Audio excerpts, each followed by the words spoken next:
Si, Monsieur Rousseau, pour le premier tour, pour le tour des élus. Alors, à vous la parole.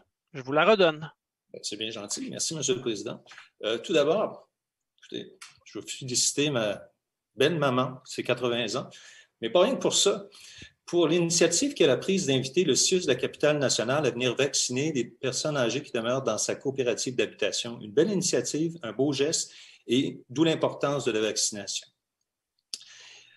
On reste beaucoup à la maison, on apprécie la quiétude. Malgré tout, j'entends les oiseaux pour la première fois depuis des années. Mais une chose qu'on entend beaucoup dans les quartiers centraux, c'est les pétarades, c'est les bruits d'accélération et c'est des conducteurs qui font des tours de char dans nos quartiers centraux et qui font des spins, qui font pétarader leur moteur et c'est problématique.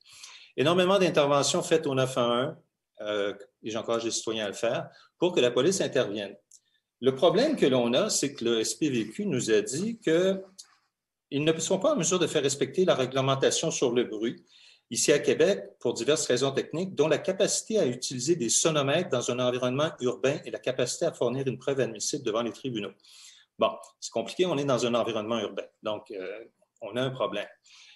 Oui, j'apprécie que le SPVQ puisse faire des vérifications et autres, mais pendant ce temps-là, la Sûreté du Québec continue à utiliser des sonomètres contre les motocyclistes. D'ailleurs, il y a un jugement du juge Bédard de la Cour du Québec en lien avec justement l'utilisation des sonomètres contre des motocyclettes. Bon, les propriétaires de Harley, dans ce cas-ci, disaient que non, on respecte la limite de décibels. Par contre, ils avaient modifié leur moto. Et ce qu'on a appris de ce jugement, c'est que lorsque les motos type Harley arrivent au Canada, elles respectent notre réglementation. Par contre, il y a différentes techniques, des silencieux de performance, 50% conformes, 30% conformes ou des straight pipes, pour employer l'expression, 0% conformes.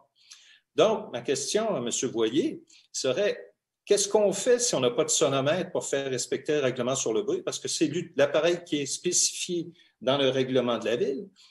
Et également, concernant nos motocyclistes qui pétaradent sur Grande Allée, sur Boulevard Champlain, sur Saint-Paul, ailleurs, on sait, il y a un seul concessionnaire Harley à Québec, je vais prendre cet exemple-là, je ne le nommerai pas, mais ils font des modifications qui sont illégales. Alors, qu'est-ce que fait la Ville pour sensibiliser nos concessionnaires au fait qu'ils vendent des produits qui ne respectent pas la réglementation routière et aussi la réglementation sur le bruit de la Ville de Québec? Merci, M. le Président. Merci, M. Rousseau. M. Voyer. Oui, bien, tout d'abord, c'est sûr que quand on dit qu'il y en a un, on ne le nommera pas, mais il y en a juste un à Québec.